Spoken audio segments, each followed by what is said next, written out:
Welcome to my little cabin on this dark side of the internet. My name is Mykonos, your lovely, cryptid, silver-tongued narrator trapped on this cornerstone of my own creation. I pose a question to you all, come this wonderful spooky time. Do you decorate for Halloween? It's certainly most welcoming to see houses on your street spiffied up for the occasion. Wonderful bats of the night on the windowsills, spiderwebs inviting you in for a visit for comfort, and skeletons. Skeletons. Have you ever wondered if they are real sometimes? Who knows? Maybe when it comes time for trick-or-treating, you could take a close gander at one of them. You may never know what you may find out about someone in their peculiar tastes.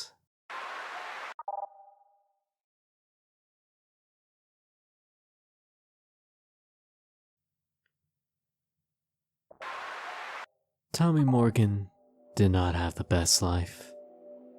Coming from a broken home, the young 11-year-old boy experienced the worst. His father would return home drunken like a skunk. He would get into heated arguments with his wife over money, and since he was the bread maker, he could do with his earnings what he saw fit. Tommy's mother would do chores around the house, her eyes red from sobbing.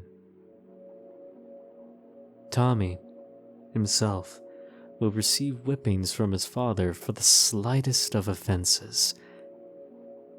It came to always with the hollow assurance that it would build character. There were many things that the boy despised, his father being number one on his list.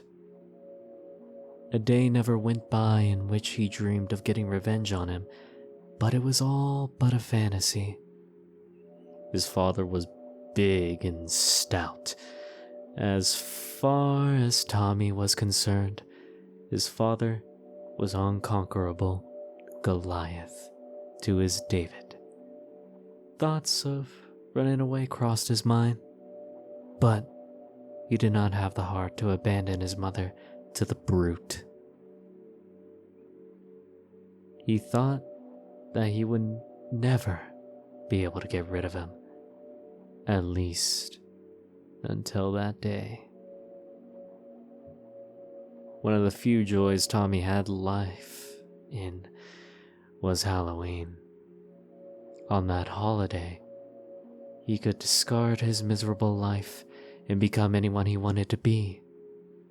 The candy and the decorations were always a plus for him. His father, despite everything else, would at least spruce the house up for All Hallows Eve with a spider made of old rags here and a papier-mâché ghost there. On a particular day, he brought home a skeleton. The skeleton was roughly his size, being 6'5" in height.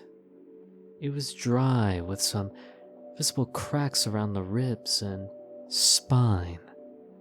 It was missing a few upper teeth in the back, likely from years of wear and tear.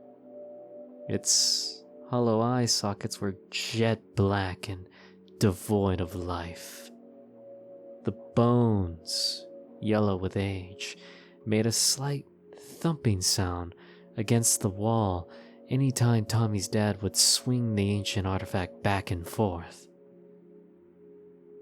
It looked absolutely fragile in his colossal hands. He explained that he got the decoration from an old antique store, bragging about how much he swindled the store owner to get the skeleton cheap.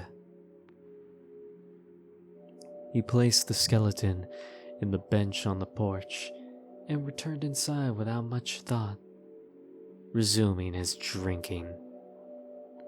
Once he got into a fight with Tommy's mother, this time her wanting new curtains. Tommy left the house and sat on the bench with the skeleton. He vented his complaints to the decorative piece, not thinking about whether he would be heard, but he nevertheless felt an ease talking to someone. From there on out, Tommy found himself loving the skeleton. Each day he would talk to it and would take care of it. Anytime leaves would fall on it, Tommy would blow them off with a leaf blower. When it rained, Tommy covered the skeleton with rags. For a second, he could have sworn that the skeleton was receptive to his acts of kindness. During one instance, when he was gently wiping the skeleton's arm, Tommy heard whistling from the direction he was looking. It appeared that its teeth were clattering. However, Tommy chalked it up to the wind blowing through the skeleton's mouth. Beyond his days spent with the Halloween decoration, Tommy's life continued as normal. His parents would argue over the tiniest of offenses, and his mother would resume doing chores around the house with tear-streaked eyes. Tommy would continue to receive beatings that his father thinly veiled as discipline. During dinner, Tommy accidentally dropped a glass, causing it to fall on the floor and break into a million pieces.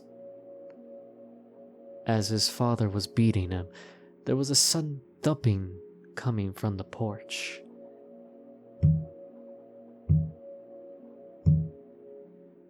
Alarmed, the three paused to listen to the sudden noise. Whatever was out there paced back and forth on the porch, stomping as hard as its foot would allow. With bated breath, Tommy's father approached the door, opened it, only to see the skeleton in its sitting position.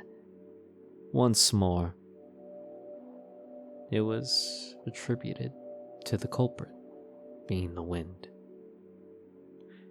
For the next few days, the thumping would continue. The repetition ate away at Tommy's father, spurring him to leave home and remain out for longer hours.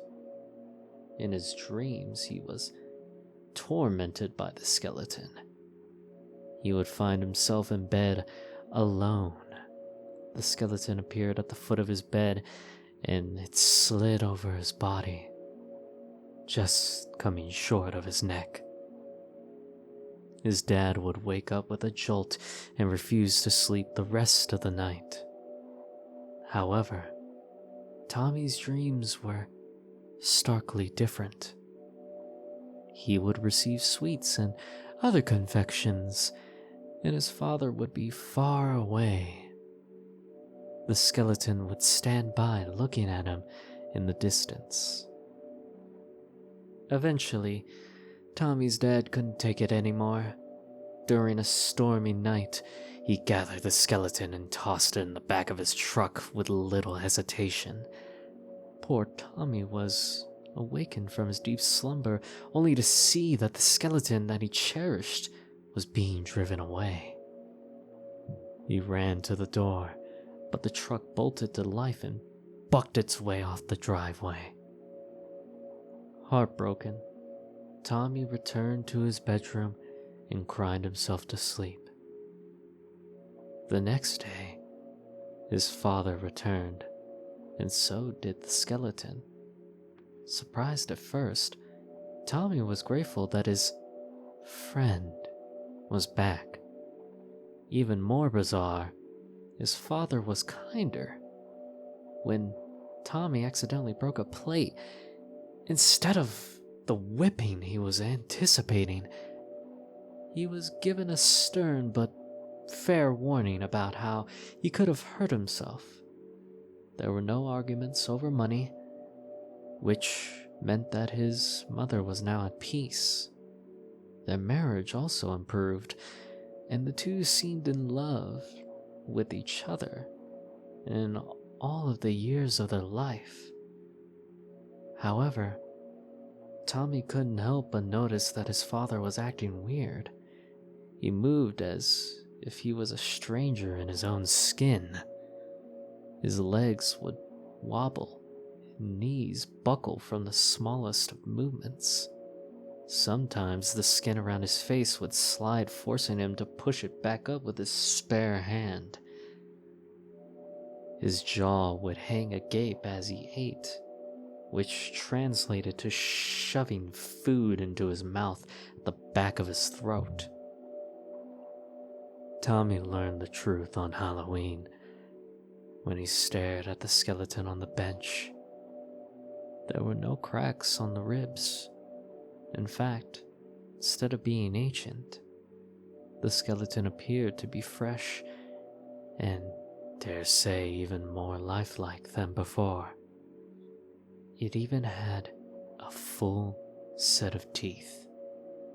Shocked, Tommy turned to look at his father, who stared at him for what seemed like an eternity before giving a single wink.